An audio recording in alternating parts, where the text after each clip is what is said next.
Hello, this is Robert Rodriguez, back for more musings. I think I do these commentaries as much for myself as for you wonderful people, so that when I'm an old man, I can look back and see what the hell I was thinking. So if you're listening to this, I may be talking way too fast and saying way too much, but if you're into methodology, you'll get a lot of that here, as well as some really funny behind-the-scenes stories. Dimension prides itself on having the lowest budget logo in cinema, so I changed the color and added new theme music, because Columbia had the big orchestral score. I thought a down and dirty stripped down guitar would sound good on the Dimension logo. So this was the first scene I wrote. When I was first contacted by Columbia to do a sequel to Desperado, I had this character in mind for a CIA agent, a corrupt one down in Mexico, sort of running the country with his cell phone.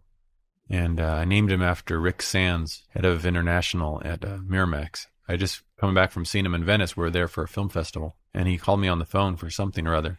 I didn't have names for these two characters, but Bellini is the drink that's famous over there in Venice at Harry's Bar. And so I named Cheech Bellini, and then when I got off the phone with Rick Sands, I thought, Sands, that's a good temporary name to throw in here. I'll change it later. Of course, you never do. So this is named after Rick. I'll talk in a little bit where this whole idea with the pork dish came from. But one thing I wanted to mention about this scene is I'd gotten some advice from Quentin once. Actually, I asked him how he got such great dialogue in his screenplays. And he told me something that was interesting. He said, well, I just get two characters talking to each other, and then even I'm surprised by what they say.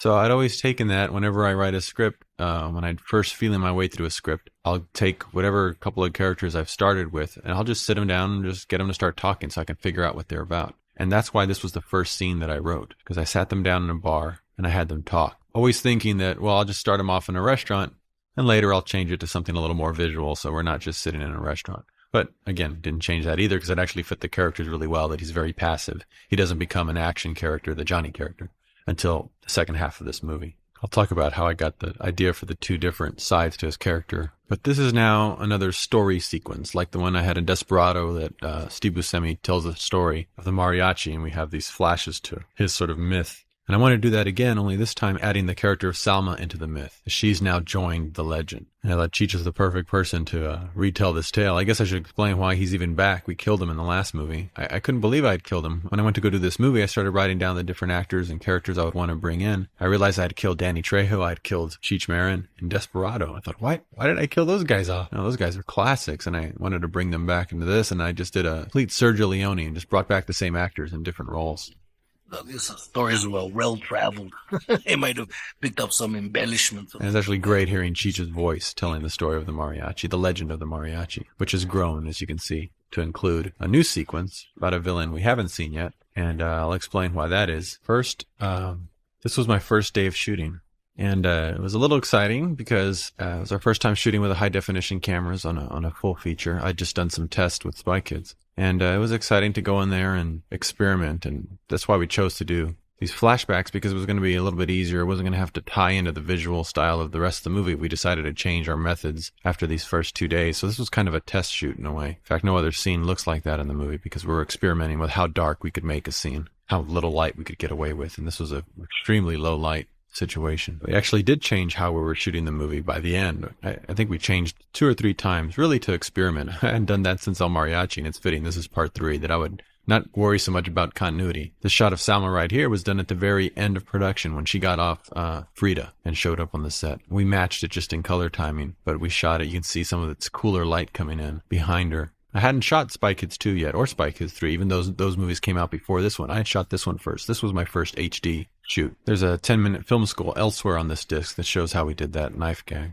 Salma came in. She was very tired from doing Frida, but I think the chance to do some action and kick some ass really recharged her batteries faster than she expected. She really got into this, learned the fight sequence that morning, and really committed to it. So this sequence begins to set up a backstory that wasn't introduced in Desperado or Mariachi. Causes some confusion, but it's in keeping with the series and the weirdness of the series that this flashback or story sequence is from what would be part 3 of the Mariachi series. And what the rest of what you're going to see, what Once Upon a Time in Mexico is actually part 4. I'll have to explain a little later why that came about. But I thought it'd be fun that anytime we had a flashback or a story, we'd be flashing back to a Phantom movie that took place between Desperado and Once Upon a Time in Mexico. So it actually does you really no good to go back and watch Desperado. It doesn't make the story any cleaner. There's a missing Phantom movie that's between those two. And it's the one that's much more along the lines of a sequel to Desperado, where it would be about the mythical action duo of the mariachi and Carolina. We never got to film that movie, and I'll explain why that happened. But first, let's talk about Agent Sands. In trying to introduce him and figure out what he was about, I wrote this sit-down talking scene between him and Bellini. I got these guys talking, and Sands is a very cool character, very relaxed. He had one hand with a cigarette in it, and the other hand holding a knife, looking very relaxed, and we'll find out why. This Clash of the Titans lunchbox is something that I keep my art pens in, and I was there on the desk in front of me when I was writing this, and I thought he needs a suitcase. Oh, there. Clash of the Titans lunchbox, you type in, thinking, of course, you'll change it. I never changed that because I thought it was actually a really fitting idea. True, I was doing Spy Kids 2 at the same time I was doing this, and it has a very Ray Harryhausen angle to it. But for this, I like the idea of Clash of the Titans because it becomes that by the end. It's the man with no eyes versus the man with no face and the man with a guitar case. Quick technical thing here. That's what I loved about the HD cameras. I like to use zooms, and when you shoot film, because it has to emit so much light into a zoom lens, usually the quality is so bad compared to that of a prime lens, which is a fixed focus lens, which is a fixed lens, no zooming on those. And I love to zoom in and change, even if the zoom doesn't survive the shot, just so I can reposition. Start wide, move to a medium shot, move through a close-up, move to an extreme close-up like this, but all within one take. I don't want to lose that actor's performance. When they got a magic take going on, and you can always feel it, that's why I operate my own camera. Of course, Johnny's a terrific actor, but even he would agree that this was the magic take. Most of the performance you saw in this whole scene was taken from that take. So it would have been a shame to be stuck with a prime lens during that take, regardless of the quality. Now, this is what's cool about Quentin's suggestion. When I got these guys talking to each other, first time I started writing this scene, I didn't know he had a third arm under the table. It was one of those revelations you get at the end of the scene. I go, oh my God, this guy's got a gun under the table the whole time. You think he's just relaxed there, very casually listening, and he has a gun trained on Bellini the entire scene. So I thought, well, how does he do that? Well, maybe he has a fake arm there holding a spoon or a knife. And that's how I came up with that scene. It kind of wrote itself. People ask where you got that idea, and I can honestly say, I don't know. The idea just came to me. And that's got to be the coolest thing about creativity, is that it's very unpredictable. You just sort of open yourself up to it, and then things come to you, and you can almost not even take credit for it. And here we are in Guitar Town. This is some of the production design I did for the movie. I actually didn't do that much throughout the picture. I did mostly here and a few other places, which I'll point out, because there's such natural beauty there. The buildings are so incredible, and the colors, that I really didn't want to touch anything. So I almost did the production design myself to avoid having production design. Years ago, in '96, I was actually scouting for Zorro, of all things, which I didn't end up directing, but I did scout a lot of locations, and we were looking in this state of Guanajuato. My production manager, Luzma, who's from Mexico, I asked her, hey, I wanted to pick up a guitar somewhere before we headed out on this location scout. She said, oh, don't worry, on our way out, there's a little town where all they do is make guitars. I found that visual intriguing, and I thought, well, if I ever do another mariachi movie, that's where he would live. I couldn't wait to see what this town looked like. Well, we get there, and of course, it looks nothing like this. So we bought a guitar, and we then went around driving, seeing different locations. But when we got to this place, Jaral de Berrio, it's called, I thought, now this looks like what I had in mind when you first mentioned the Guitar Town. If we put a bunch of guitars here and stripped the paint off of them, made them look like they were still raw, this would be a great location for a movie I'm not even making right now. This was back in '96, Once Upon a Time in Mexico. So we're scouting for Zorro, and I'm walking around playing the guitar just like this. I was actually playing this song, Malagueña Salerosa, just over and over as I walked across the street. I remember getting to the end of the street and then looking down and going, that's a great road for some trucks to appear. So I was already planning years ago this sequence, thinking this was how we would open the movie. Originally, this was going to be the opening scene. Him hiding out, making guitars, testing out the guitars, and just walking in front of this grand hacienda. I mean, it's a huge place, and it's just gone to shit like this. You couldn't help but feel like you were in this grand ghost town. I thought this is where he would be, and this is what's going to happen. I wrote down the name of the town, which is called Jaral de Berrio, so that I would never forget in case I ever did make another mariachi movie. So when it came time to do this movie, and we're trying to figure out where we were going to shoot it, I pulled up that name and said, well, where is this town? What state is this in? And let's just go to that state and shoot everything in that state, so we're not jumping around all over Mexico. We'll just settle here. And this is the state that has some of the most beautiful cities in the world, which is San Miguel de Allende. It's got the city of Guanajuato. And between those places, you just couldn't go wrong. So I got a little head start on the movie. I already had the music that was going to play here, which was Malagueña Salerosa, and I thought, wow, if I orchestrated that, if I put orchestra behind that, I bet that would be pretty cool. Now, back then, I didn't think I would be doing the orchestra, but that was one of the pleasant surprises of doing this movie, was realizing that it was going to have so much music that I thought that I should try to write the score so that it stays in character with the movie. And the thing about the score was I had to do this piece before we went down to film, obviously, because he needed to play back to it. So I scrambled and put this together. At that time, I had only done a couple of pretty big orchestral numbers for Spy Kids 1, but I really didn't have that much experience with orchestra. It was sort of a gamble, but once I did this one piece, I thought, I'll probably try to do the rest of the movie. So there's actually some other commentary on the other track, which is Music and Sound Design 5.1 isolated track with some commentary. If you go to that track, it'll point you to what chapters have demos of some of this music, so you can hear before and after what it sounded like just out of my home studio versus the final version, and how a lot of these cues came to be. Because that's just a whole other side to the creative process in making movies that is very similar to how you write a script, to how you direct a movie. And it's pretty interesting. So if you want to check that out, it's the first time I've actually offered something like that on a DVD.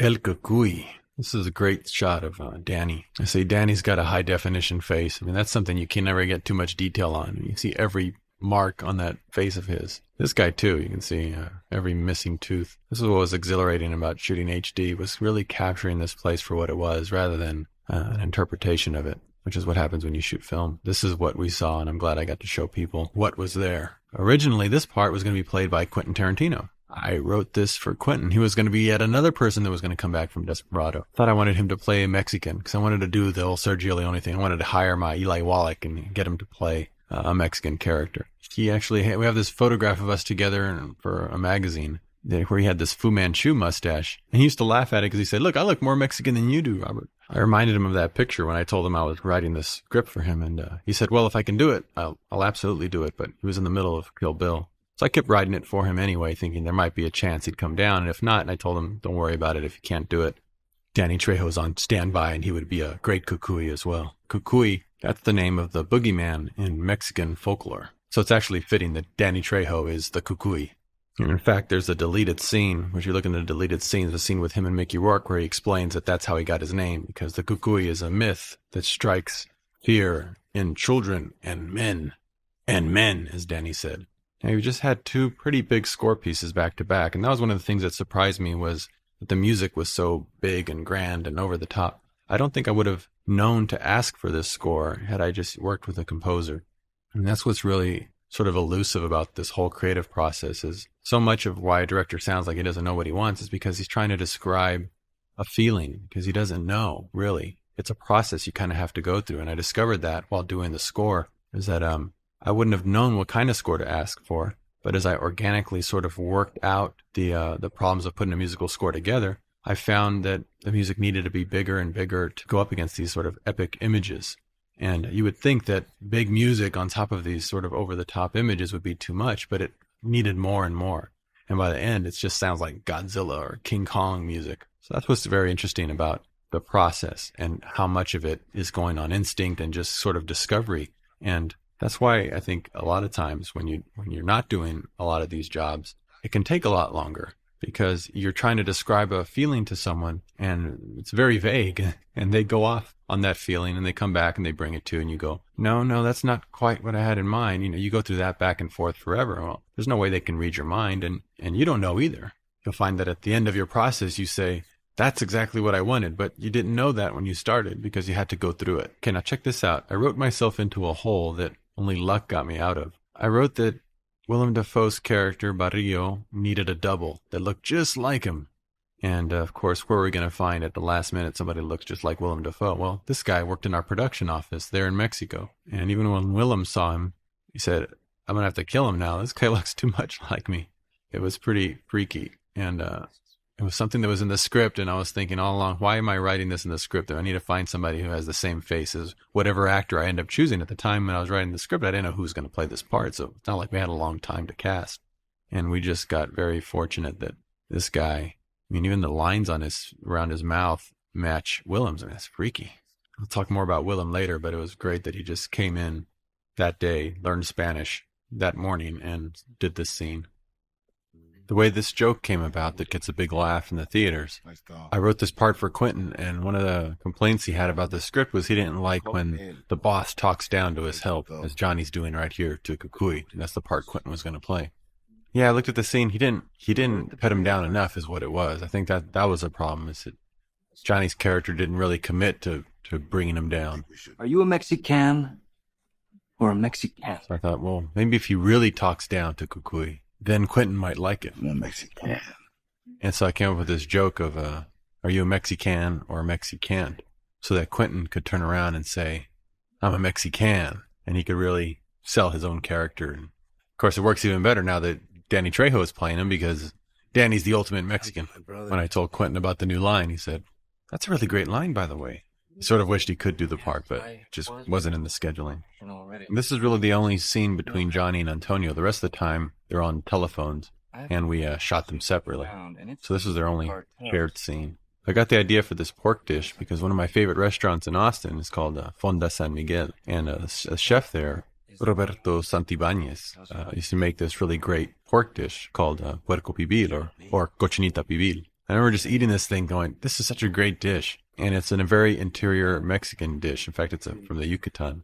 And I decided to make the Johnny Depp character use that as his point of illustration. And it's such a great dish that I thought, what if he went and shot the cook because it was so good, just to illustrate his balance of power theory. What I need to do is point out all the ad-libs Johnny did, because he added a lot of things to this character, obviously. I mean, that's why you hire someone like Johnny. One of the things that happened where people started trying to figure out what he could have come up with. So he got a lot of questions at the press junket about what was his thing about pork. And he would say, well, actually, I didn't come up with that. That was Robert. So he finally had to come ask me, okay, what's the thing with a pork dish? Because everyone's asking me. And we were in New York City for the junket. And it just so happened that Roberto, the chef, who now worked at a new restaurant in New York City called Rosa Mexicana. So I said, Johnny, let's go eat at this restaurant so you can finally see what this pork dish tastes like, and then you'll know what the deal was. And of course we went, and he was blown away.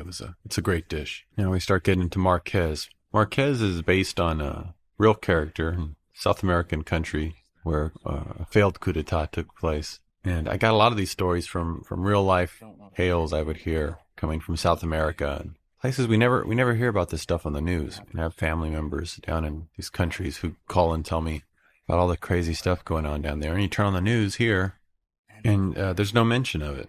There's some insane stuff down there, and we never hear about it here. We have a very, very sanitized, cleaned up press in this country. It's unbelievable, and which is great for me because I could take these stories, twist them around, jumble them up, and put it in this very fictional movie. But a lot of this movie is sadly based on things that really go on. You just couldn't make a lot of this stuff up. This was the second scene I wrote for the movie, and it was a Sands scene, a Johnny Depp scene. Actually, I'll talk about a little bit later who the actor was that I was picturing when I was writing this, and you can see how he'd be a guy who would also go and shoot the cook. It's a great song here by Patricia Vaughn for South of the Border Rock. And here he goes, going to shoot the cook, and it's our transpo captain dressed up as a chef. I like that he was yelling at his assistants there, sort of keeping the quality up in the restaurant, only to get whacked for it. Now, this is a morgue. It was our cover set. Basically, you're out filming outside and it starts raining. You go to what's called your cover set, where you can get away from the rain and still keep shooting. And so I hadn't got to see this location. I think I scouted it once, but I didn't get to see the main room. We just sort of committed to coming over here. We get there, we look around, and find this room, which worked well because of the window. I could just do a side light coming through, very natural, not have to light it all up. But the color is this really nasty blue color. I mean, morgue blue. So we actually turned some knobs on the digital camera and took those colors out. Basically repainted the set in camera. And that's the look I had as we laid it down on the tape. And that's pretty cool.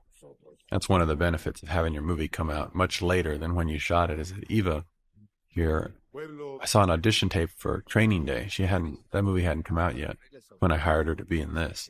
And of course, by the time we came out, she'd already been in several other movies. And the way I found her was I just asked my casting director, Mary Vernew.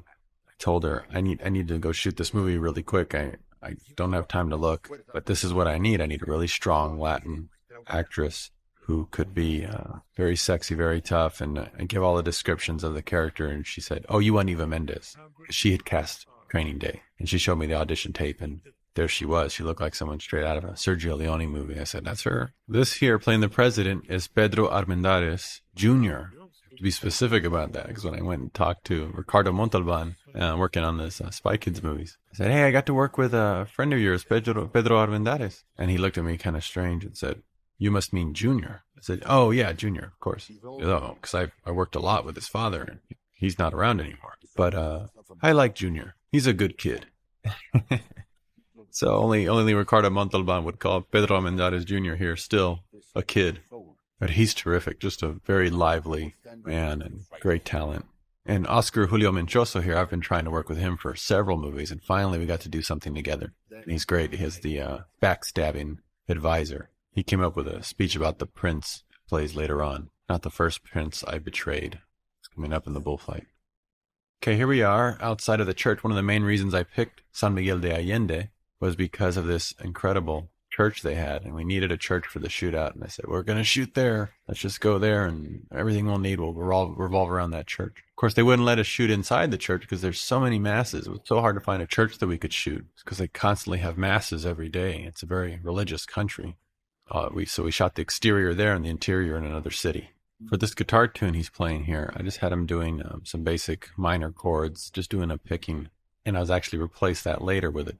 Ended up being his theme. I wrote that theme on the set of Spy Kids 2. People would come up and say, what is that tune you keep playing over and over again while you're filming? I said, I don't know. It's not music for Spy Kids 2, and it turned out to be the main theme for this movie. That's kind of cool when you're working on one movie and you're writing music or writing scenes or writing a script for another movie subconsciously. Kind of everything starts bleeding together like that. One, it gets you way ahead of the game because you're composing music a year in advance. But that's sort of what's great about the organic process of taking on some of these jobs is it's not like you have to split them up and do one job at a time. You're kind of doing them all concurrently.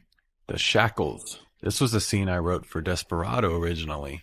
One of the drafts of Desperado had this scene where they woke up with handcuffs on and scaled down the side of a tall 5-story hotel during the middle of the day. And I cut it out of the script early on because I just knew it would be impossible to do. Even though that was only 6 or 7 years ago, wire removal just wasn't as prevalent as it is today. When it came time to make this movie, I thought, well, I'm dragging that scene back out because I always loved that scene. People loved reading that scene. It was fun to read, fun to write, but impossible to shoot because you have to do it the way it looks. I mean, basically, there's no way around it. You got to just hang the actors up against this building and swing them down floor by floor. So it's complicated unless you have very state-of-the-art wire removal. Back then, they just didn't have it. It just wasn't going to be possible. Now we're able to do it. Put the actors up there and get some really great stunts and visuals. If you look at the making of in the 10-minute film school, you see the before and after. And it's just, still can't get over it, even though, I made it and I saw what the wires were. As soon as we erased the wires, even I forgot what it looked like with the wires in there. And it just looked suddenly extremely perilous. They're really up there. And we didn't strap onto the building. We actually brought a crane in because we didn't know how old that building was. Considering there's no net beneath them, this was a very safe scene. My stunt coordinator is Jeff Dashnaw, who does the Spy Kid movies with me. He's very safe. And here's the school bus from El Mariachi. Not the exact same bus, but it makes an appearance.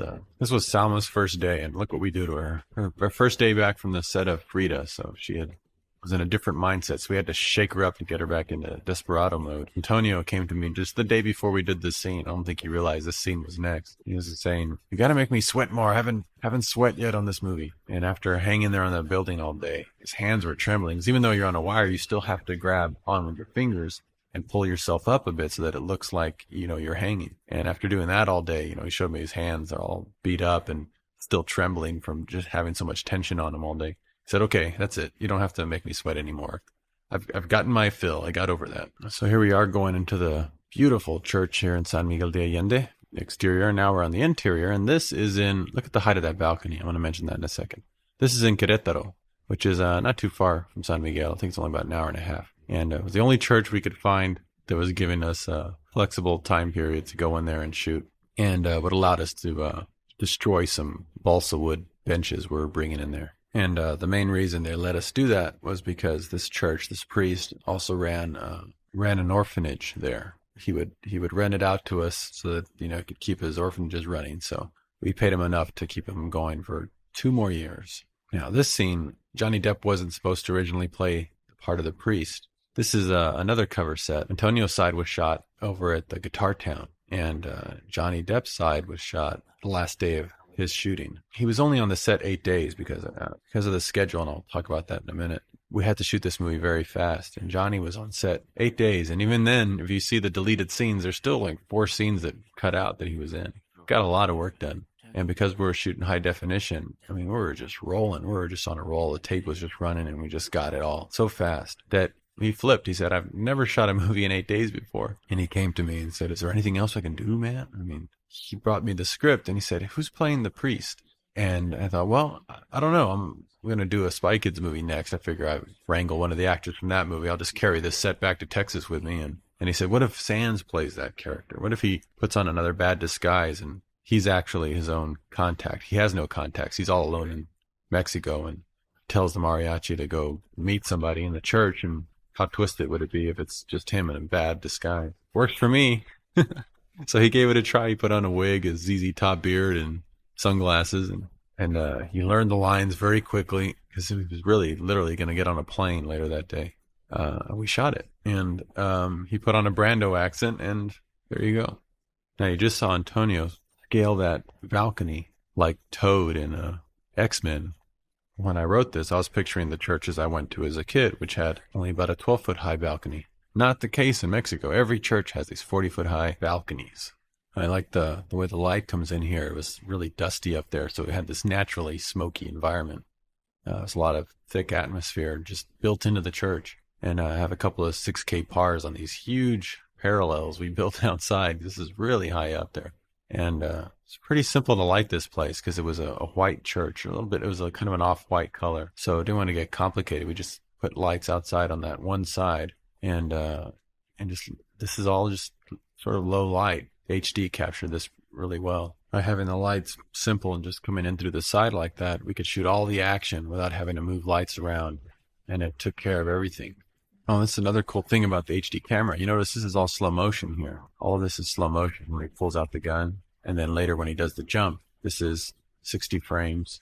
You don't have to change the light. You know, if you're shooting film, we would have had to boost the light to get more stop because you would be speeding up the camera. You would be losing light going into the camera. Well, with HD, you can switch to a slow motion mode and not have to change the light. You're basically shooting the same stop you would be if you were shooting 30 frames, but you're shooting 60. These are the rubber guns. Antonio was just shooting with rubber guns there. It was because this was the second week of shooting, and we didn't have our guns yet. We did this movie so fast that we had to scramble to get down to Mexico, and it takes a while to get permits to bring in your movie guns. They had a few movie guns down there in Mexico, but they weren't working. In fact, the one Antonio was trying to shoot there just kept jamming. It would do one shot and it would jam. So we just gave him the rubber gun and added all the flashes in later. You can watch the making of the 10-minute film school and you'll see what it looked like before the gun. And that what it shooting there, his little mini shotgun, that's what's called a non-gun. It's not a real gun. It's just a plastic gun. If you look close, you'd see the plastic. You see that right there. If you were to freeze frame that, you'd see there's a little firecracker coming out of the barrel. Johnny Depp's carrying a Judy Garland book right there. If you notice, he found that in a local bookstore, and Judy Garland biography. Thought that was what that character would be like. See, I wrote this as character Sands, and what Johnny did was take him and give him a whole identity. The tourist is part of the identity he gave him. That's why you're going to keep changing disguises. Like, here we go. Check out the zoom lens on that. And you can just zoom all the way in very smoothly. I was having a lot of fun with my new toy there. He wanted to just keep changing disguises. He said, what if this guy's like a tourist? And always wearing bad tourist shirts. And everyone can see that it was lame disguises. And the return of the boy in the yellow shirt. He's shown up in every mariachi movie. It's a different actor each time, but there's the same sort of mythical boy in the yellow shirt from Mexico character. Now Johnny's going to say something right here. He's going to say, I never want to see you again. So Johnny ad-lib, fuck off. Fuck off. Got a big laugh out of that.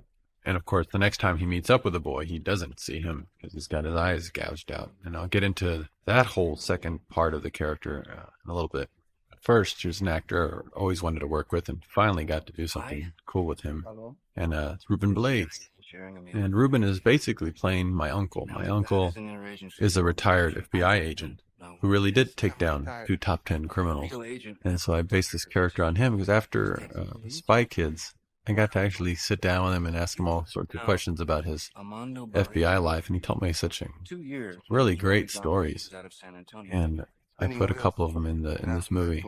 One of them was the fact that my uncle had tracked a guy in San Antonio, someone sort of like Barillo back there behind him, and he got away, came back to Mexico. And my uncle eventually went and worked in Mexico doing security and things. What retired FBI agents sometimes do is go offer their services as security agents to people, advisors, and big corporations, countries like Mexico.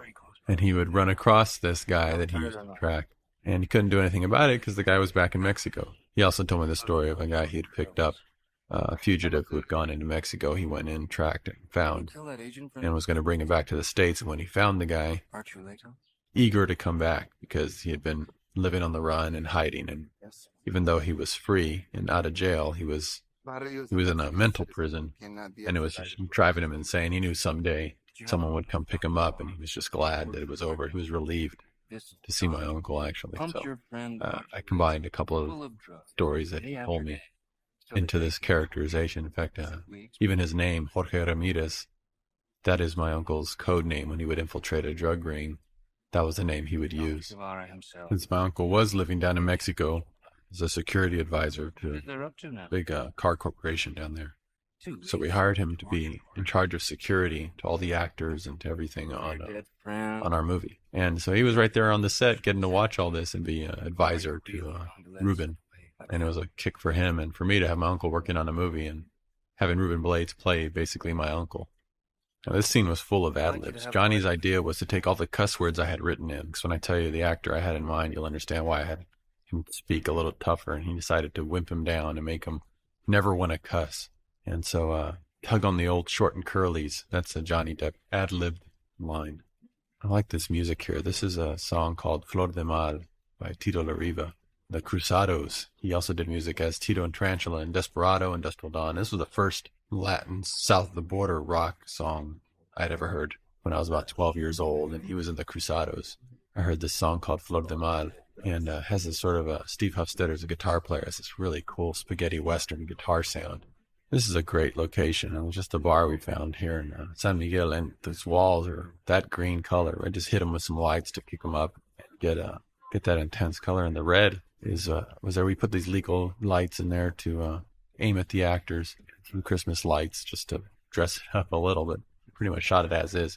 The main thing we did to make it pop was, see those lights we put on the green walls to really make them kick up. And I see little Christmas lights there on the balcony. 2 legal lights sort of aimed down at the actors, smoke, and that's it.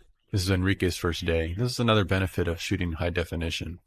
He was extremely nervous coming down to shoot this scene because he thought he didn't want to screw up the movie, in his words, is what he said. And I told him, it's not like that. We're shooting HD. You'll be able to see exactly what you did as we did it.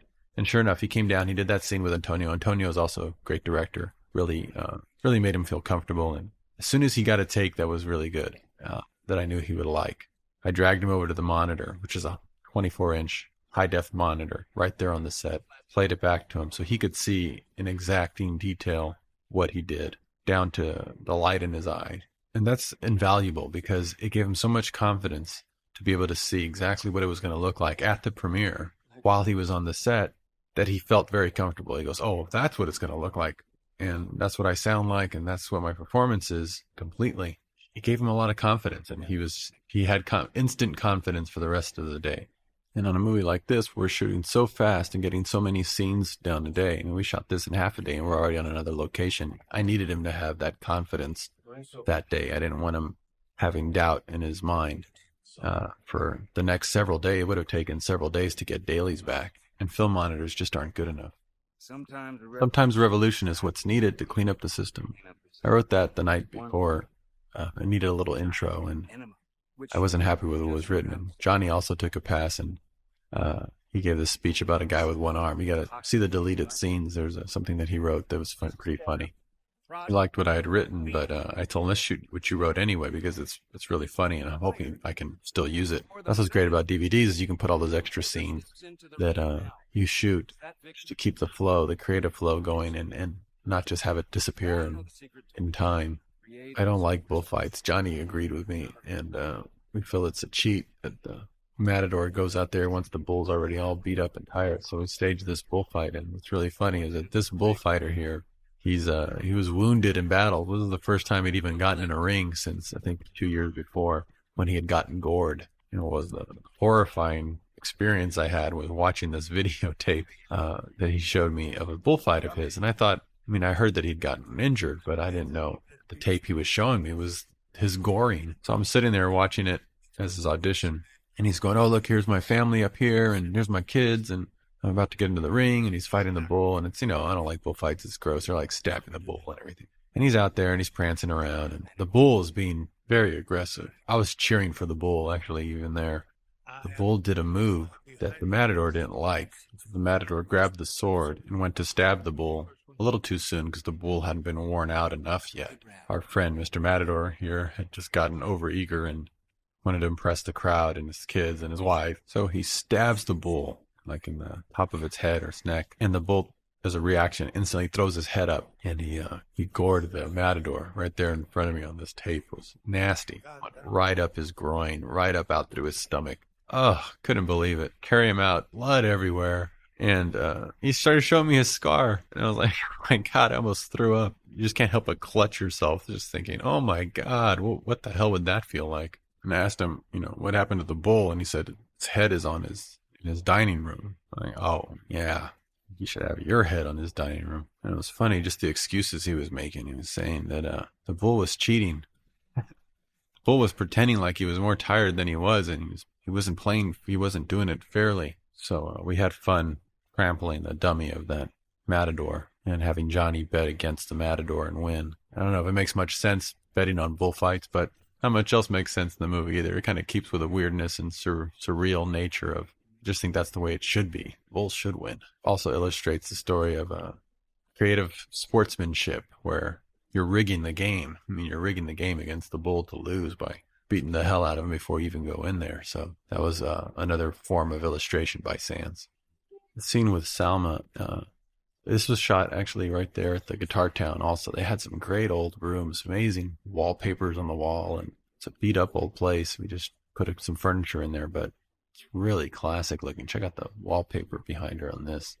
Coming up, one thing I screwed up on in that wedding scene was I misnamed the characters. Oh, there's that wallpaper just behind her. They were just left that way in that abandoned hacienda. The old man that was marrying them just now should have been the old man that was shot at the beginning of the movie in the Guitar Town. He's the one who was supposed to be marrying them, but production got the names mixed up. So when we got back there to shoot, they had the wrong guy. That guy married him should have been the little old man with the missing teeth. So here's Johnny again. Now he's got a spoon in his hand. Now we know what his game is. This is the third scene I wrote.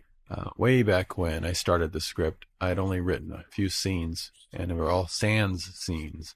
And the scene with the 3 arms at the beginning, the scene where he shoots the cook, and then this one here where his arm is discovered. That was it. I didn't have a payoff for the character. Just sort of had this interesting beginning of a guy with 3 arms and shoots cooks, and I had to finish him off, and I thought, God, what would really make him epic and grand, 3 arms isn't enough, is if he loses his eyes the way this character I had in this science fiction script I was writing did.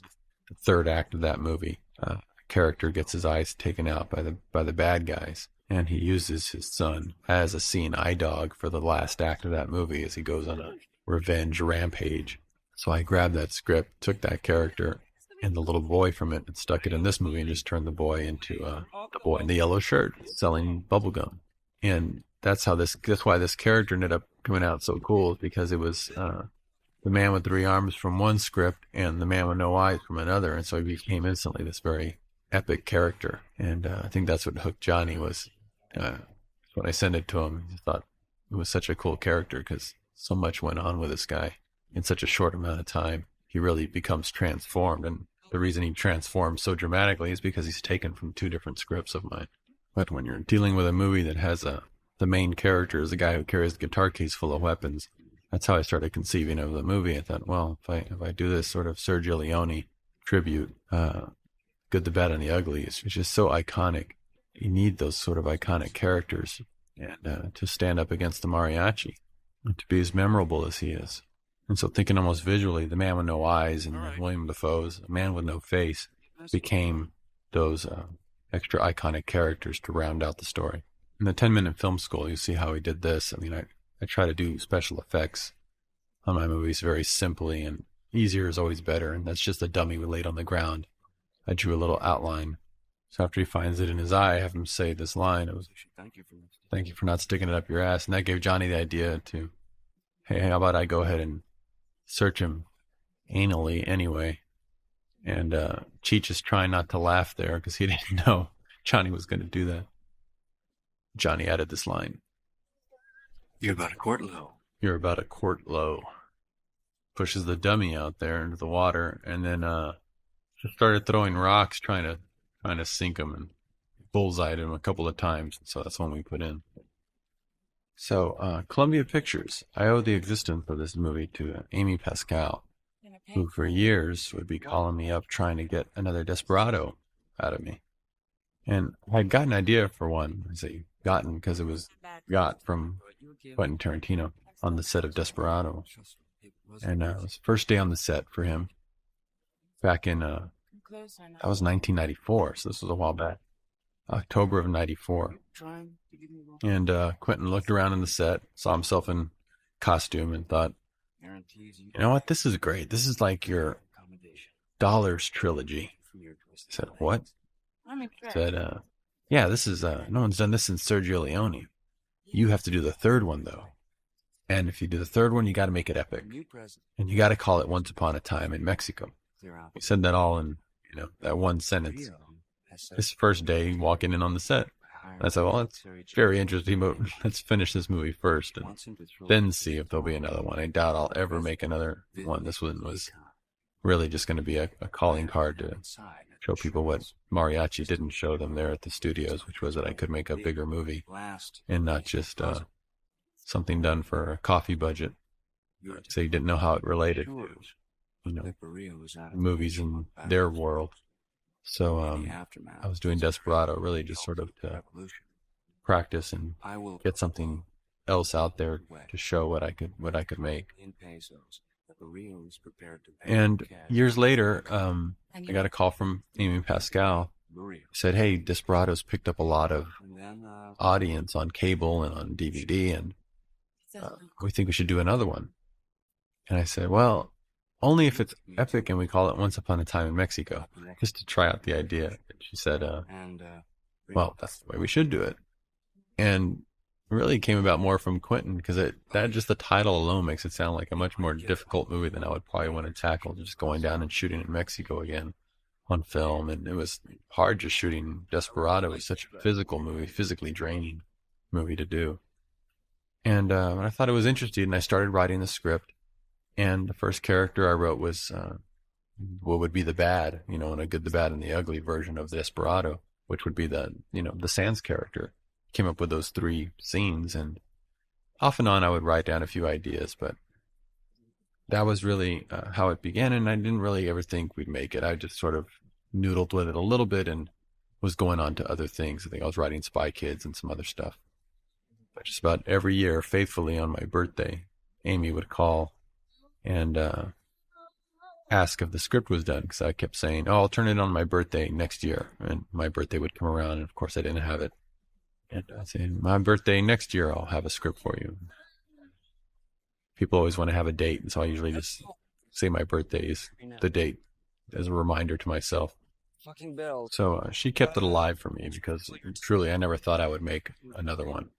I just, I was already getting really fed up with film in general, and was looking for something new. And the last thing I wanted was something this physically complex to go down to another country and shoot. So I really wasn't that into it. I liked the idea, but it was something I'd rather watch than physically make. Then something magical happened. That was, I was given a situation where once again I was able to embark on the process of creative limitations that El Mariachi was, spawned with. And in that movie, El Mariachi, Carlos Gallardo, the actor worked in that I worked on the movie with, he grew up in that Mexican town. So he had a lot of connections. And he could get a hold of a school bus, his brother-in-law's bar, his family's ranch, his friend's turtle, his dog, a hotel, a jailhouse. And I constructed the movie from what, we had available to us. What was exciting was the fact that I would get to do this movie the same way, because there were several limitations. And right up to the last minute, I didn't even know if we'd be making this movie. Antonio wrote this song here that's about to play on the spot, and they performed it live, and it was pretty funny. But several things happened in 2001 that made me suddenly want to make this movie. The first was the high-definition cameras. I had just seen some footage that George Lucas had shot for Attack of the Clones while I was mixing up at Skywalker on Spy Kids.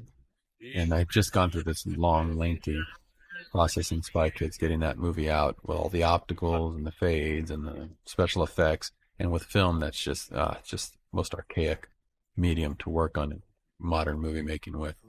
And I was really fed up with it because it just took so long to do something that was so simple. It should have been so simple, I should say. Since you're in the dark ages, it just takes so long to do anything. I liked what I saw and was eager to test out the camera. So at the beginning of 2001, we're doing some pickup shots on Spy Kids.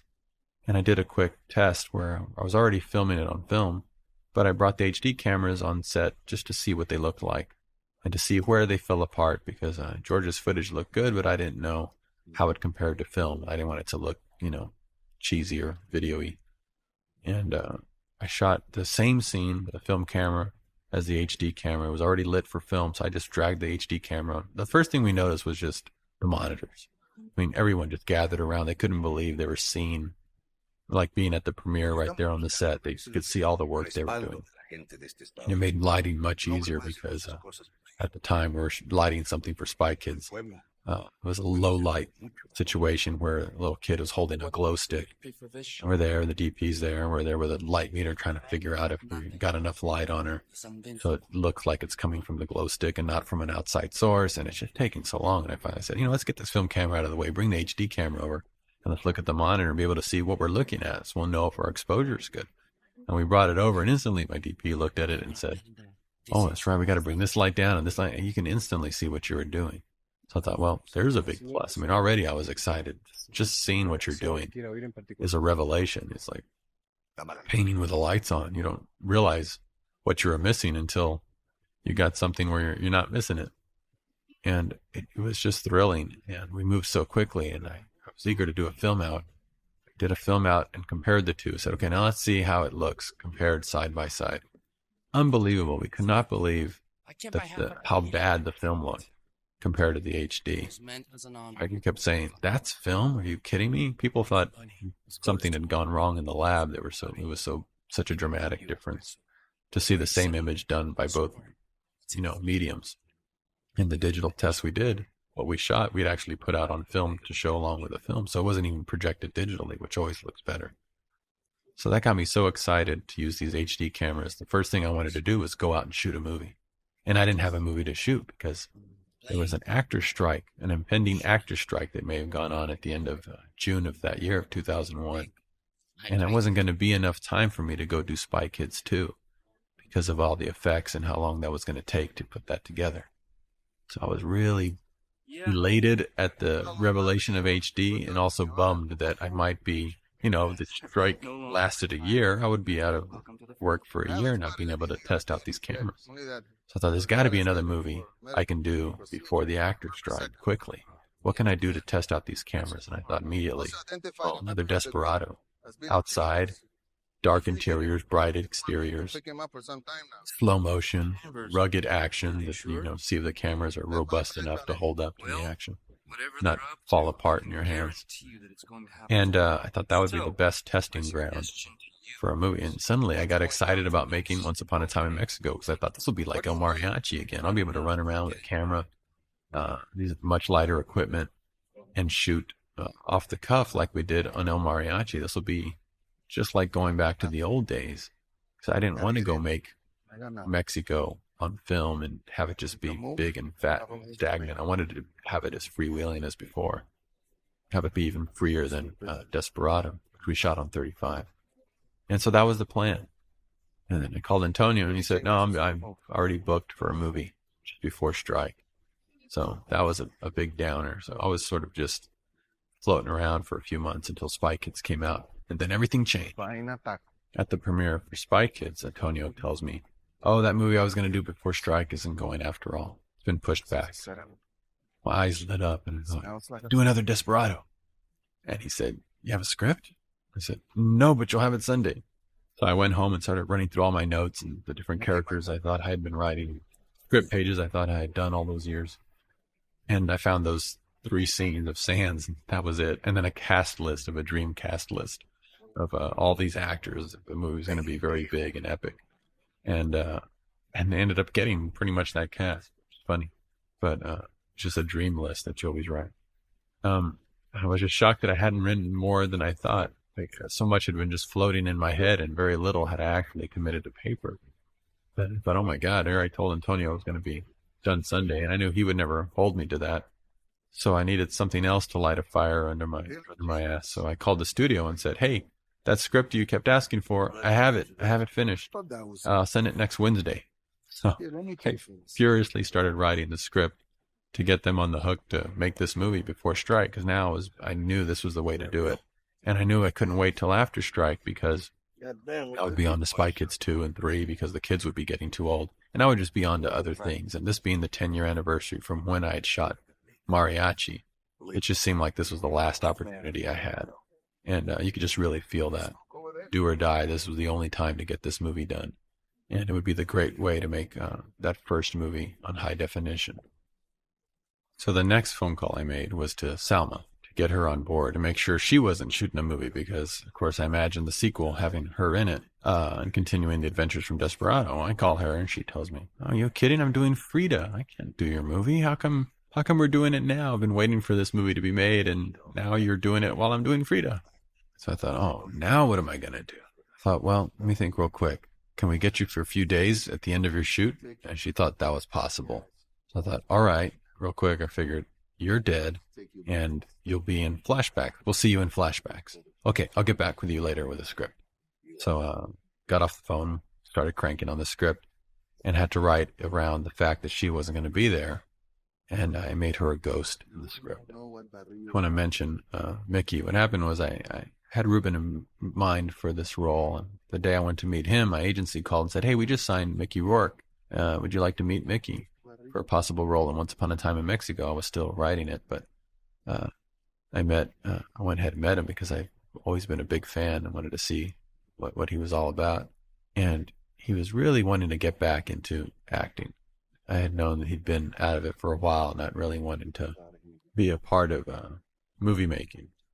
And when I met him, it seemed like, wow, this is the Mickey I remember from some of my favorite movies. And he had this little dog poking out of his sleeve. It says Chihuahua. Instantly, I was just charmed into thinking that he should play the part of Billy Chambers. He could have that dog there with him as if that's his only friend in Mexico, and he could be hiding it from the boss. And this coming up here, this music, I was trying to do something that felt very spaghetti western with big guitars and big right here for Danny Trejo. What's funny is that when Danny showed up on the set, he got the script and he looked at his character and he said, man, I got a lot of dialogue. This is great. I thought, yeah, you know what? I was writing it for Quentin originally, and I don't think I've ever given you this much dialogue before. This will be fun. And he pulled it off. He had a great time. Then he had such a great part.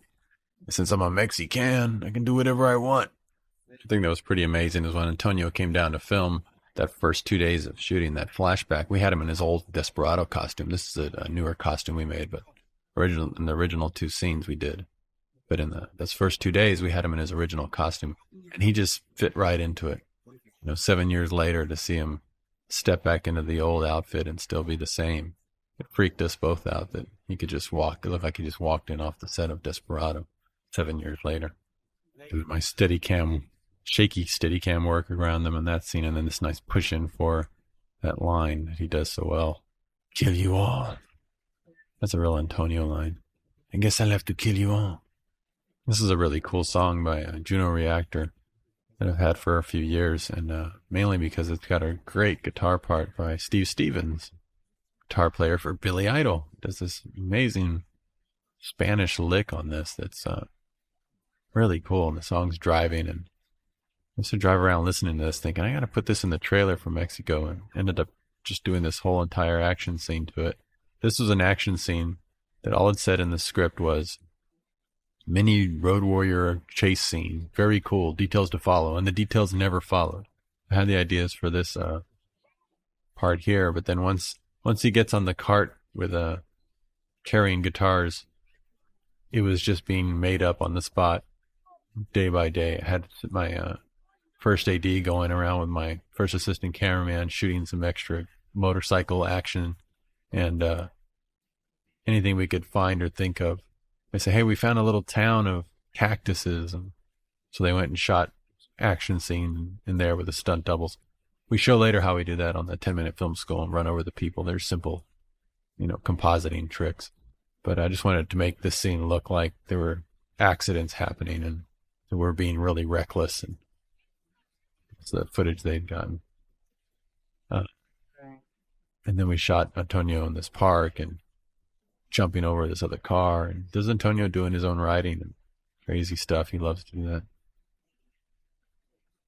But this music is what I just cut it all down to the music because the music just really gets you pumped up. Such a driving piece. This guy is a great stuntman who does this little trick here. Did that in one take. And then this upcoming stunt where he runs over the motorcycles. Those are just CG motorcycles here, which is when you know what you can do, especially if I got my own digital company and we do these kind of effects. You can just not have to stage such elaborate action sequences for real, hurting people. People would have got killed doing that stunt there with the motorcycles, and I just didn't want to do it. Now the stunt guys, of course, hate that because they all want to go. They want to do the stunts. I mean, that's their job, is to get hurt. But not necessary. I just don't want to. Why beat somebody up necessarily? I know all these guys. They all got families. It's not worth it. It's not when it's going to be cut to ribbons, like that. To get a sequence to move like that, you'd have to shoot it from so many angles and shoot it several times that eventually someone gets hurt.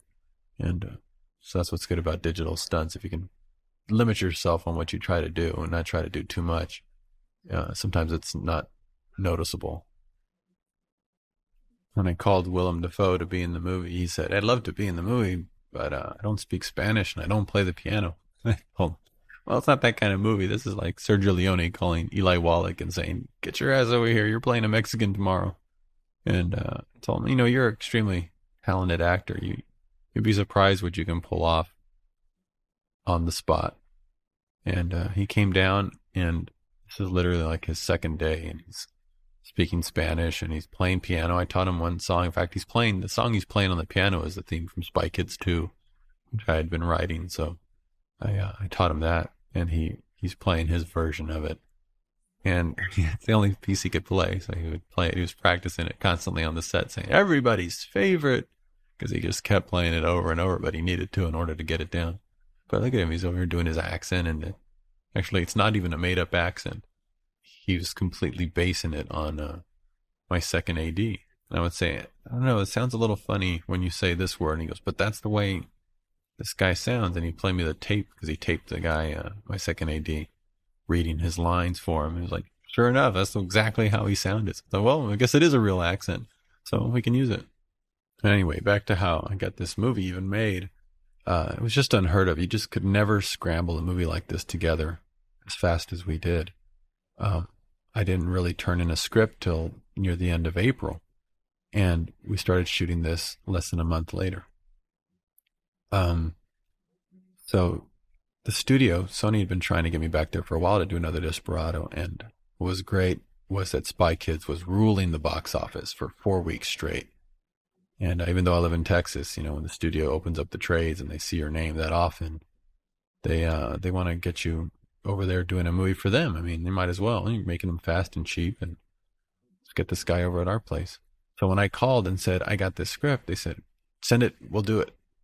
And so I wrote the script as fast as I could to get the ball rolling on it. And basically just parked myself in my living room laying down on my sofa, writing around the clock, just had the Food Channel on and would just lay there writing until I was done. And it was just so visceral. It was almost like how I did Mariachi. I mean, you just had to sit there and imagine the movie and write down what you saw. And I was composing music at the same time and sort of hearing and feeling the movie and making drawings of these different characters and the guy with no eyes and the guy with a cut up face. And it was just a blast. And I was really, the more I wrote, the more excited I got about making the movie. And the more worried I was that the movie might not get made if I turned in the script too late, or if they just said, you know what, there's just no way you're going to pull it off, because it was an impossible task. But I was just so excited about shooting with these cameras and running down there and seeing what we could do creatively. I just hadn't been that excited since Mariachi. I mean, it was really starting to get weighed down after Spy Kids. I really wanted to lighten it back up again and feel like we could be creative and move fast and move free. And that's what the HD seemed to be promising. Just from that 1 week that I shot with it on Spy Kids 1, it really felt like that's what it was going to be about. And I used that as my sales pitch to the studio. That was another reason why they were excited about making the movie, was not only to get another Desperado, but I was using their Sony cameras. And they'd been trying to get people to use their Sony HD cameras for a while. So they were excited that I was going to go down and shoot a movie with it, because then they'd have something to be able to show that was done with their cameras. So all these forces were aligning so that this movie could get made. I finished the script the morning it was due. I told them that it was going to be turned in, and it was only 65 pages. So I grabbed a short film I had written about a banker whose daughter is kidnapped. I had written it for the guy who played the mariachi, actually, to go shoot down in Mexico.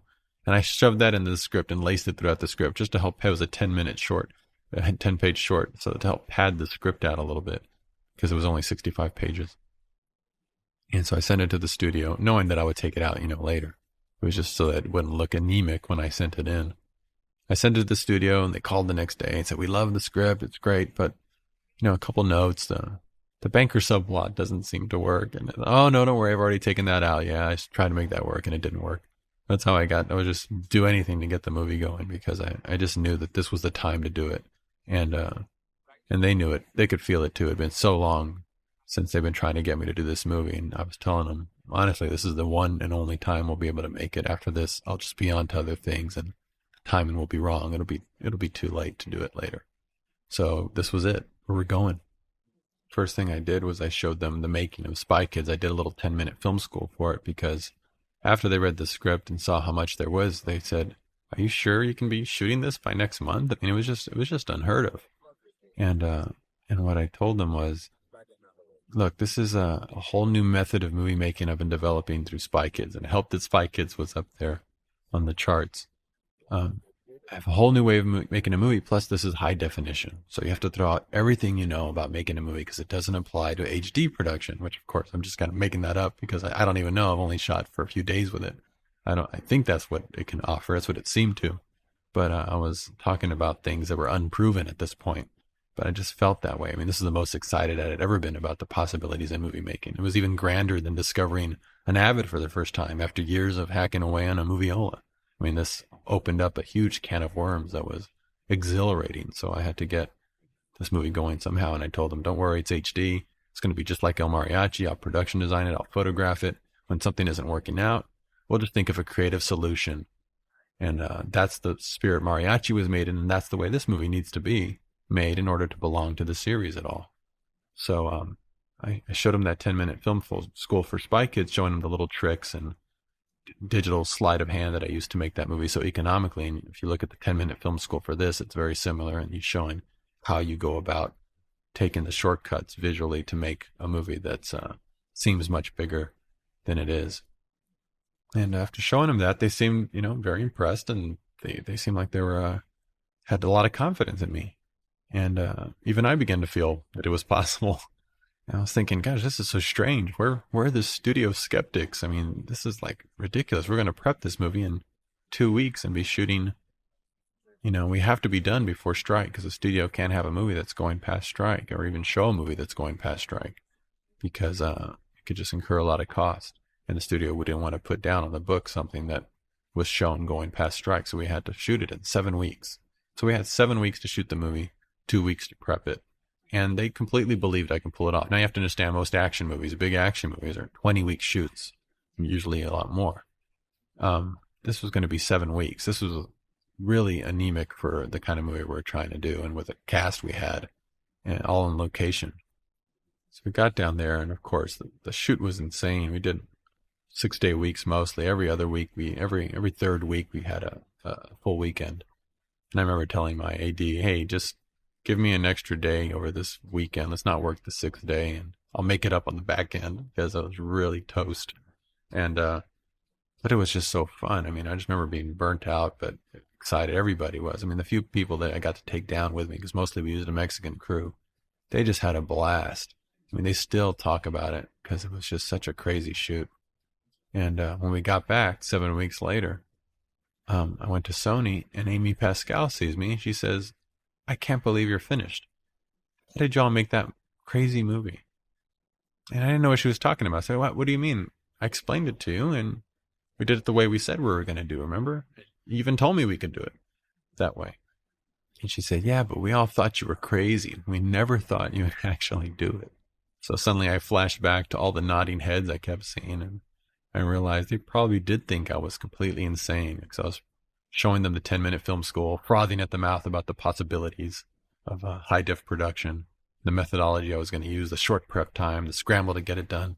And it must have sounded, extremely insane.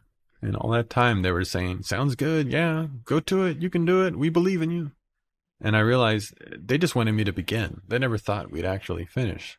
They always wanted that movie, so they figured they got us on board, send me off to Mexico for 7 weeks, and figure I'd probably shoot, a quarter of the movie, come back with very little to show for it, but if I was lucky, maybe clock in half the movie in that amount of time. But they'd have me on the hook to eventually finish this movie for them whenever the strike blew over. So they never really believed it was possible, but they were just smart enough to simply make me believe that we could do it. So I'll always be indebted to them for that, because I really like this movie, and it simply would not exist if they had been at all the doubters studios known for being. I would have just, nodded in agreement and thought, yeah, maybe you're right. You probably can't pull this off. And then we never would have gotten to make the movie. Because right after the strike, I was already on to other things. So what was weird was I told them, I can go shoot this movie before strike, but as soon as the strike's over, or even if there is no strike, I have to go right into shooting Spy Kids 2, because we are already locked in to this date with McDonald's and other tie-ins for next summer.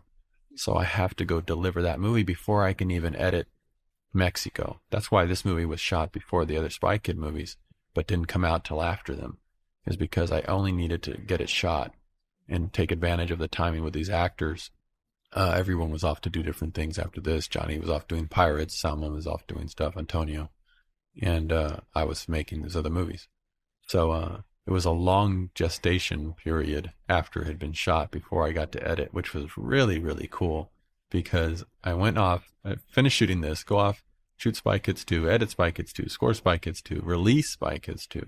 Then I picked this movie up to start editing it. And it was the strangest thing, because I was editing almost real time to see what would happen next, because I couldn't remember. We had shot it so long before, a year before, that I got a really fresh look at it, and really got to enjoy it as a viewer almost, more than an editor. Back to Agent Sands. Now he's on the run. And what's funny about seeing this is these crazy dialogues that he does here, because he wanted to take out the cuss words, because I had him cussing a lot in this scene. Johnny turned it all around and just kept ad-libbing different stuff. That's why you have him saying, this is supposed to be the big dance number. There's no time to screw the pooch. As the movie goes on, it just becomes more and more Johnny and less what's actually written verbatim in the script, and becomes a lot more ad-libbed. He's just really funny that way. He gave the character a name, Jeffrey Sheldon Sands, and he's basing him on someone he used to work with who spoke just like this.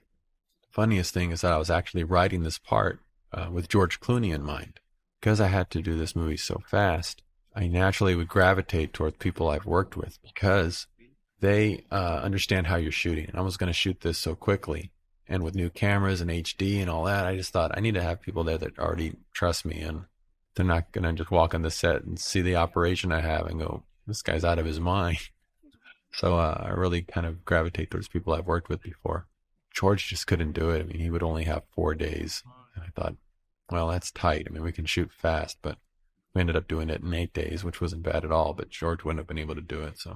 So I pulled out the list, and that's always interesting when you pull out the actor list and try to picture different people in your movie. First thing I want to mention about that painting right there. If you look at the Inside Troublemaker Studios video, you'll see it, a small one next to my music station. I had bought a painting from George Yepes, a painter in Los Angeles. He did the cover for the Los Lobos album, La Pistola y Corazon. I always loved that painting. I had a serigraph of it in my house.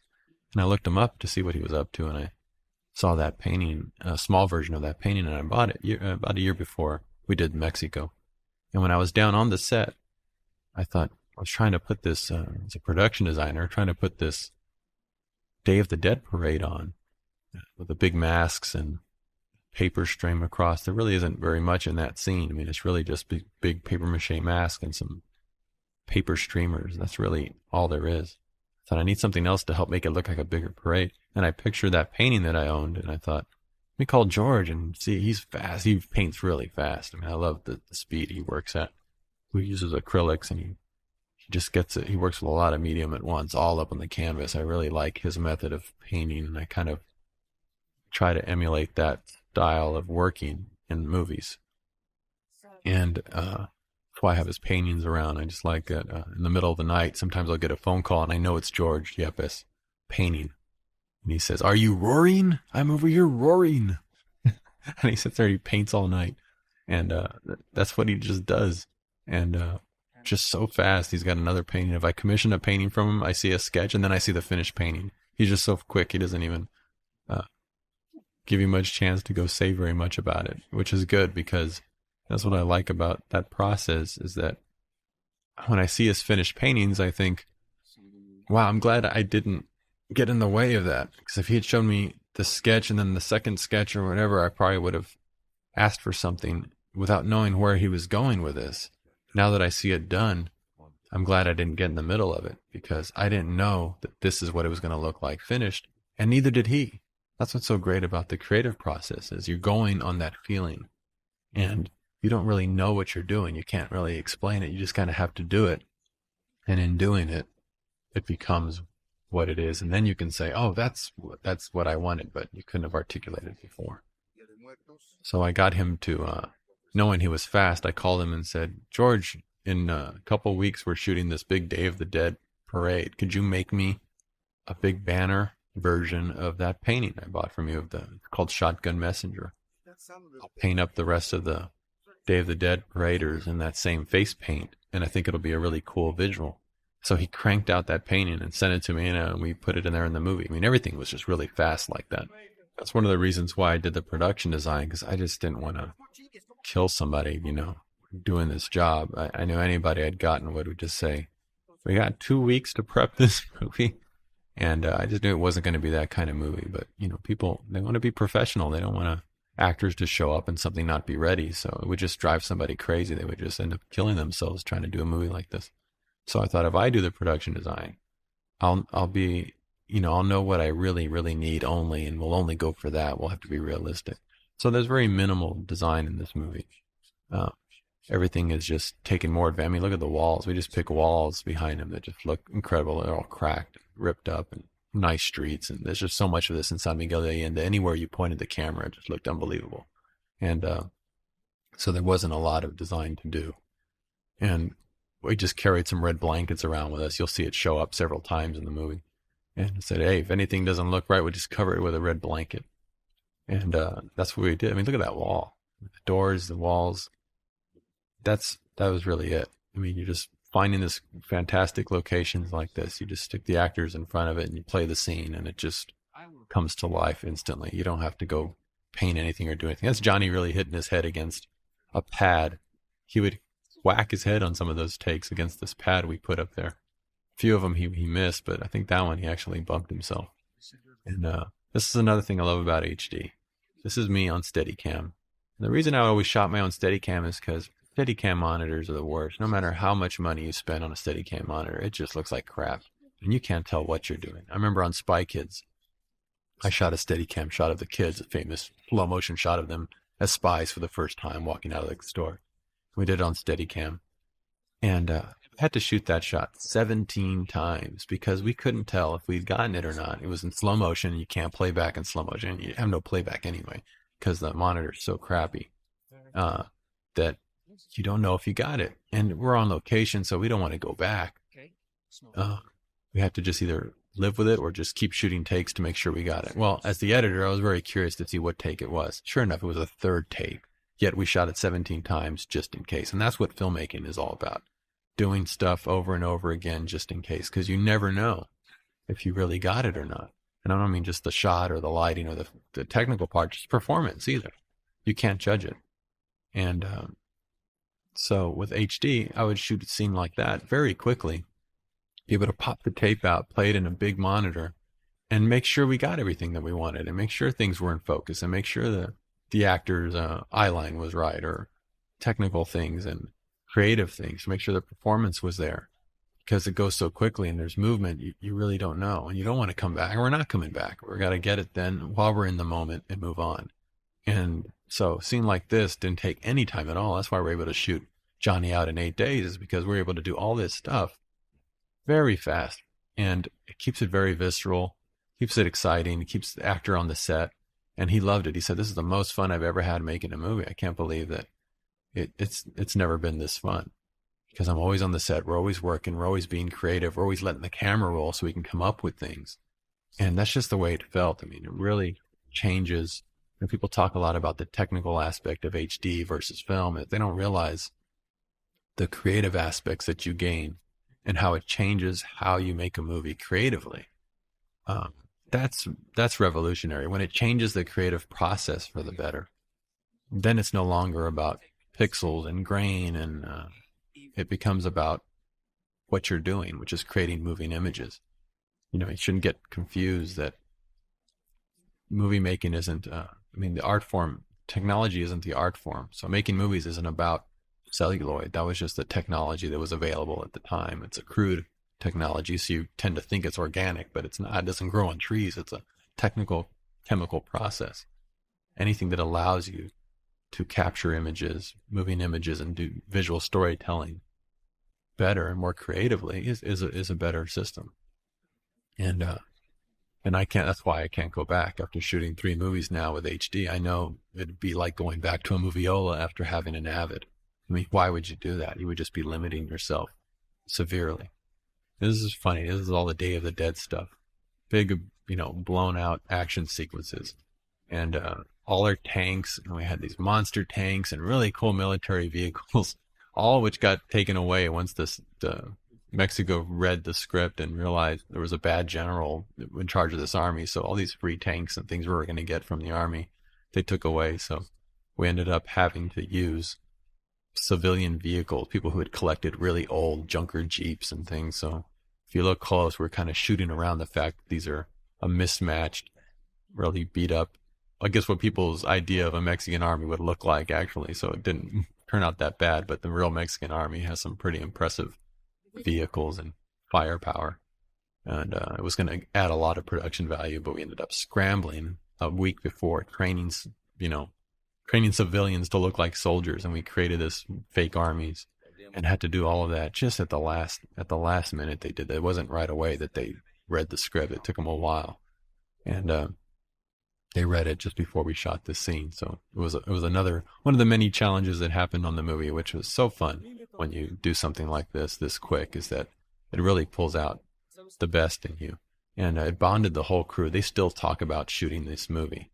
And there's so many great stories everybody has. One of the funnier ones is my first assistant cameraman, Jimmy Lindsay, who shot a lot of the second unit camera stuff. He TP'd that stuff. He was trying to get back to the set. He had the camera with him, and the driver, Jimmy doesn't speak Spanish. He was trying to say left, turn left when he got to where he wanted him to go. And he's yelling at the driver, leche, which means milk. And the driver's looking at him like, what the hell is this guy's problem? They'd pass it and go, oh no. So he turns around, they come back around. They're getting to her again. He goes, leche, damn it. And driver's probably thinking, man, this guy really wants some milk. Bad. Oh, so you have an idea who Leche is.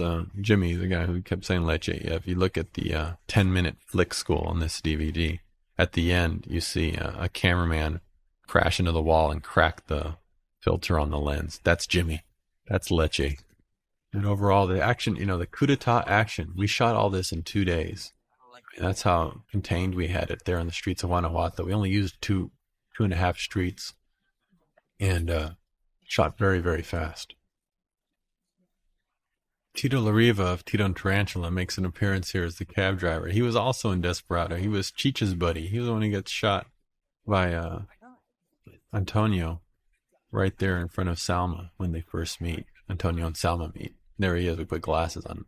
The reason I brought him down is because I needed somebody who spoke English. I'd been casting just people just right off the street and off the crew, basically, to be in this movie because I didn't have time to cast everybody.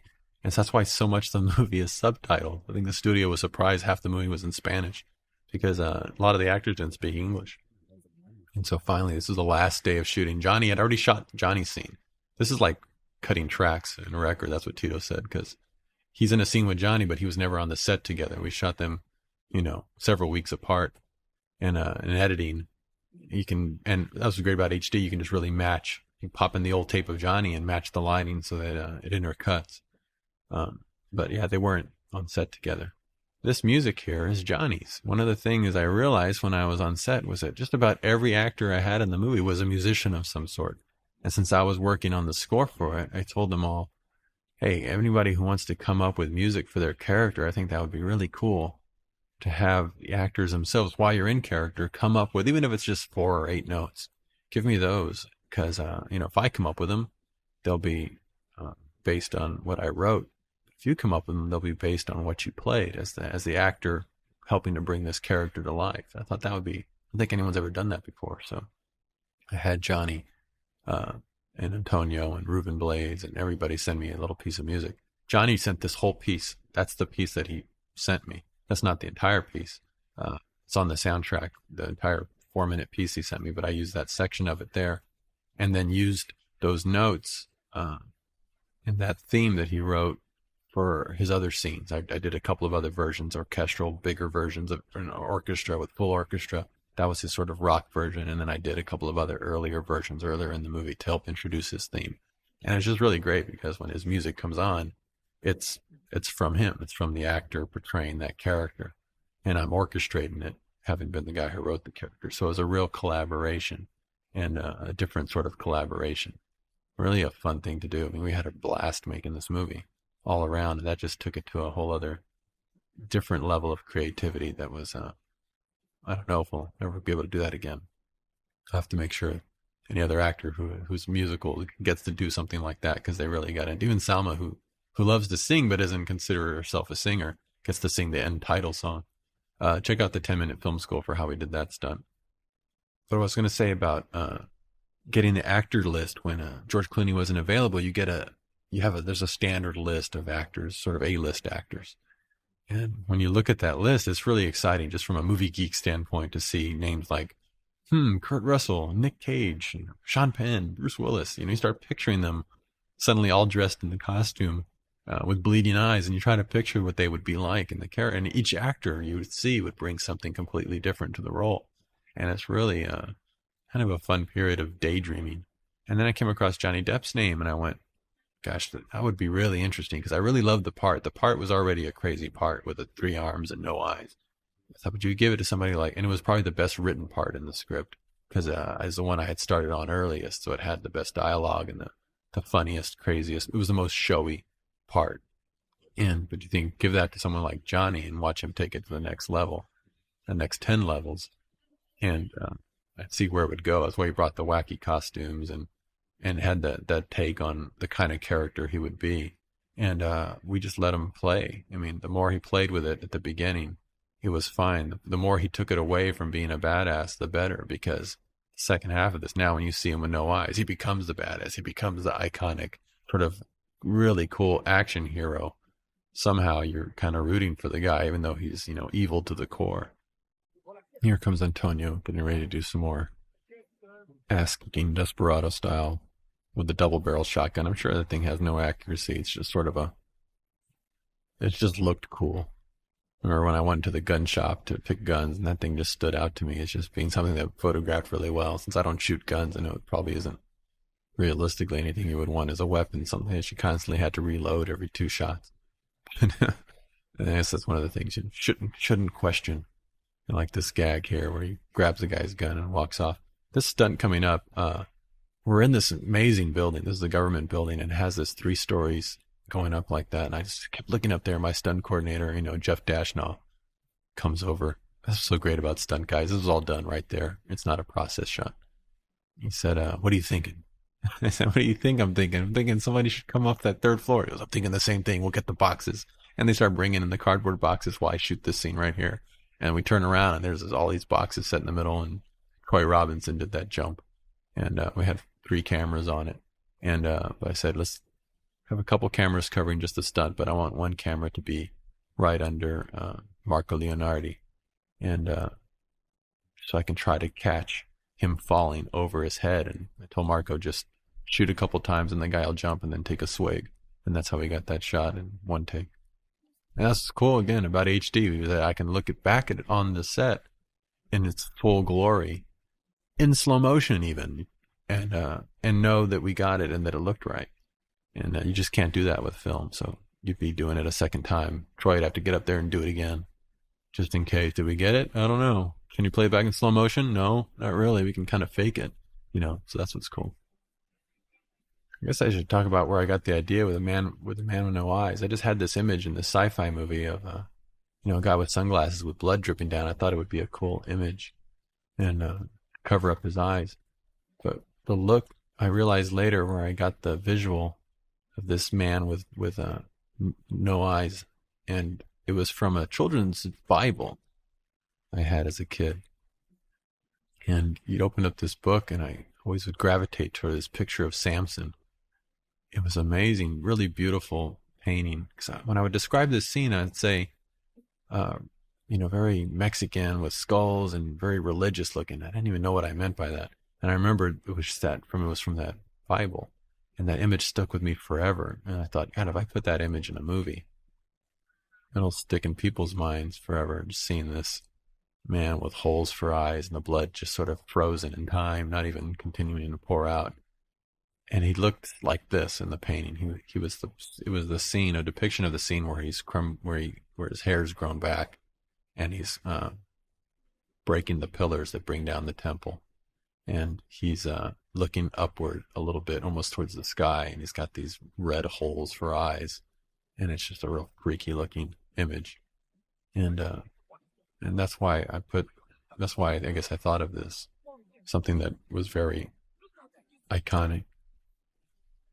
Just looking at this, I just remember how fast we did this, because by the second half of the shoot, we even sped up even more.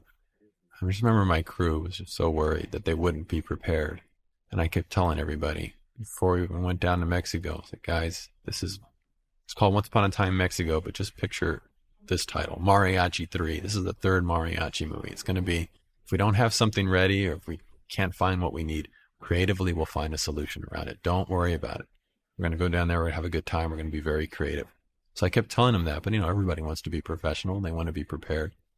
And I remember everyone feels a little weird. They're down there getting ready, prepping those 2 weeks. We had 2 weeks to prep. Now, if you have an understanding of how movies are made, you usually have, a year of prep, or at least 8 to 20 weeks of prep, but not 2. That's like a TV movie that's a series, maybe has 2 weeks of prep. It's already got, a lot of things taken care of, not a movie like this. And so they were kind of scrambling around, getting ready what they could. And I was just trying to encourage them and let them know that everything was going to be fine. And then we get the call. And the call was Johnny Depp and Willem Dafoe signed on, the same day. And everyone's faces just sort of went white and thought, code red, this is no drill. This is no drill. They realized we're making a real movie. And even I got a little, set back by that, going, oh my God, the first names on the list signed on. This is really going to happen, and we're going to have to pull this off. And I got to say, honestly, this is, of all the movies I've shot, this is the one the crew just keeps talking about. Everyone wants to do this again, because this gets you to the basics of showmanship and creativity, and it feels like the old days. When you look at these old movies done in the beginning of movie time, you see a guy behind the camera cranking the camera, and there's only a few people back there, 500 people back there. People talk, movie making is a collaborative effort. Well, look in the dictionary. Collaboration is 2 people. It doesn't say anything about 500. You really want to get it back to where it's reasonable. And then it's fun. And then you realize what you're doing. You're not, one little part of this giant machine. You're getting in there and you're getting to make a movie, which is what you got into this to begin with for. So I think everyone really enjoyed making this, and it reminded me of what movie making was supposed to be like by taking me back to what mariachi was about. And I think that's why it was important to do this movie, because I think that's when you find the true joy and creativity. I mean, really, when Johnny Depp remarked later, because at the press junket where he was being reminded he was only there 8 days, and he said, "You know what? I never did feel like we were chasing the light and scrambling to get finished. We finished with time to spare. We shot extra things because we had time to spare. It was very relaxed." And I mean, a lot of that had to do with the high definition cameras, but also in the face of that doom, you all bond together, and in a situation of crisis, you pull together and make it happen. Everyone was helping each other out. It's much more cooperative. You really do jump around and do multiple jobs, and it's great. I just love Willem playing. It is Willem in there, because he told me he had just finished Spider-Man. I said, yeah, even when we were doing stunts and this, I made them put me in the Goblin outfit, because you get a stunt guy to do it, or a double, and it just doesn't move the same. It's a very physical role, and that's what that needed to be. And he gave it that physical crazy. I mean, he walks in, Presidente. I mean, he's just whacked now, because he's taking whatever the drugs are to kill the pain for his facial surgery. This is a really cool street in San Miguel de Allende, a little Y-shaped street. This is just, you can see the little pots of fire there on the ground. It's just a bunch of debris, smoke, and some flame, and the paper streamers hanging around. That really helps dirty up the look and dirty up the frame to make it look like there's a lot more production design wise, but it's very minimal. It's very simple. I don't know why I just thought of this, but if you look for the videotape version of The Road Warrior at the very beginning, it's not on the DVD, but at the very beginning there is a making of. It's only 5 minutes, but during that making of Mad Max 2, it's called the making of Mad Max 2. The making of it consists of just 2 stunts gone bad, and it's the funniest, most unintentionally funniest making of I've ever seen of a movie. And you got to check it out. It's really crazy what those guys were doing back then, because they were just starting their sort of Australian film industry, and it's like cinema verite. Those guys really are beating each other up and getting in really bad accidents, and it's really funny. Got to check it out. Just on the VHS copy of Road Warrior. There's another funny fact about Mickey Rourke. He brings his own wardrobes to his movies. He told me he's always done that since his first movie. He had a bad experience with a costume designer. Since then, he brings his own wardrobe. I thought, cool, because we had scrambled to get all these costumes for everybody and build all the mariachi suits. We were doing that since the day I started writing the script. And I thought, man, I was all out of ideas I said something cowboy-like, just to make you look more American, but still sort of Western. And he said, I know exactly where to go. And he came down with these suits, these incredible suits, two-tone suits, almost iridescent. They're so wild. In fact, this one was so nice, I didn't want to put a bullet hole in it. So that's a digital effect there on his back. I told, hey, Mickey, your suit's so nice, I'm going to spend the money to make it a digital shot just so I don't have to ruin your suit. He said, hey, thanks, man. After seeing this movie with audiences and hearing people's reactions when they come up and tell me what they thought, I think I figured out the main reason people can watch this movie and stomach the violence. And that's because no matter how many people get killed, the dog lives. I mean, everyone's happy. Can't tell you how many people have come up to me and said, I was so happy that the dog lived, because you're not sure at first. They would have been rioting in the theater had the dog bit the bullet. People are expendable, but shoot the dog and ooh, now you've done it. This was a shot I had drawn out. Obviously, it looks like a comic book shot with just the hand coming up, showing that he's still alive. And people actually cheer for Johnny because he was such a jerk the first half. And by the second half, he's speaking Spanish. You notice he's going to be subtitled in a second here. The idea was that he's kind of becoming more Mexican. This is a really cool street. I mean, this is right next to that church Antonio was playing the guitar in front of. I mean, look at the walls and the way the light comes across. It was earlier in the morning, so the sun was in the right position to get all this coverage. very quickly. I mean, look at the dog's all nicely backlit. We just put some smoke on the ground. If you look, you see one of the skulls laying there, paper streamers, and that's it. The rest is the lighting and the angle, and just the buildings are. I mean, they're like that. I didn't paint those walls. That's just the way it is. It's just a great town. Here we are at the end. Shot this scene on my birthday. After many birthdays of saying I was going to turn in the script, I found myself shooting the ending of the movie on my birthday. And what was cool was that the studio came to visit this day. So after they calling me every year on my birthday, wondering when the script was going to be there, they showed up and were finishing it off.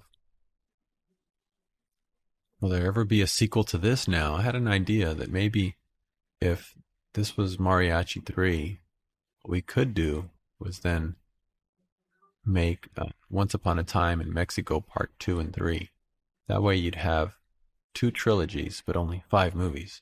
And that would be sort of a neat trick. Here he is back up on the rooftop, playing that song again. And that song, I did a demo of that song years ago while I was on the set of Spy Kids 2, and it ended up being the end title song that Salman's going to sing right now. It's got really cool Spanish lyrics. If you speak Spanish and hear the lyrics, it's a real haunting sort of tune. A friend of Salma's wrote the lyrics, Jose Thomas. There it is. It's the last shot. I did that on my birthday. This was actually Antonio's idea to kiss the flag. And I said, yeah, let's try it. And it looks great. Just barely caught it. He's coming right up on me. So camera's on full zoom and just barely got it in there. That was it. That was the take. When I was showing some footage to Johnny Depp of him walking in slow motion with the guns out and blood coming down on his face. And I said, hey, Johnny, come here. And he checked out and I said, The Man with No Eyes is back. Once Upon a Time in Mexico, Part 2. And he looked at me and said, I'm there. He was so excited by that idea. I was just following that character for a whole other movie. So you never know. But one thing's for sure, this was a challenging movie to do, but fun. One of the jokes I told on set, I don't even remember where I had read this joke or heard this joke, but and it was a funny one. See if I can remember. So something like a captain, and his crew were being boarded by a pirate ship. The captain yelled to his first mate, "Bring me my red shirt." He brought him his red shirt, and they raged in the battle, and the battle was won. Later that day, 2 pirate ships approached. The crew cowered in fear, but the captain once again said, "Bring me my red shirt." Battle raged on and was won once again. Later that night, they're all sitting around. They asked the captain, "Why do you ask for your red shirt before going into battle?" And the captain tells them, "Because if I'm wounded in battle, you do not see the blood, and you continue to fight hard." The next day, they get up and say that there are 10 pirate ships outside the ship waiting to take them over. The crew looks at the captain for his usual command, and he says, "Bring me my brown pants." If you look at the making of in this movie, you'll see that I was wearing a lot of brown pants throughout the entire shoot. And, but it was a great time. It was a great time, and hopefully we'll have experiences like this again. Adios. Hope you enjoyed it. And check out the 10-Minute Film School and the 10-Minute Cooking School, so you too can eat the puerco pibil that Sands raved about the entire movie. Hey, if you skip down to the very end of this, you'll see one last shot of Johnny Depp where the credits come out of his eyes. I keep saying my first AD. I wonder if I even mentioned Doug Arnikowski. He wasn't supposed to be AD anymore. He was already directing. But I just knew the only way I was going to get this movie done was if I brought back my old AD from 4 Rooms, Dusk Till Dawn, and Faculty, and Spy Kids. And that was Doug Arnikowski. And he came down and did it. And I think that's really what kept us on track, is that he's got a great way of keeping everything in order. And he shot a lot of the second unit stuff. And I don't know if I mentioned him by name, but just thinking about how we managed to pull this off, and it had a lot to do with him keeping everything on track. And I also just got to mention that the Mexican crew we had down there was just fantastic. I mean, it was so great to work with these guys. We learned a lot from them, the way they would do things. They had some great creative solutions to problems. That was very enlightening. If you're listening to this, it's probably because you're into making movies or want to make movies. And all I can offer you is my sincerest congratulations that you're embarking on such a journey. And good luck to you, really.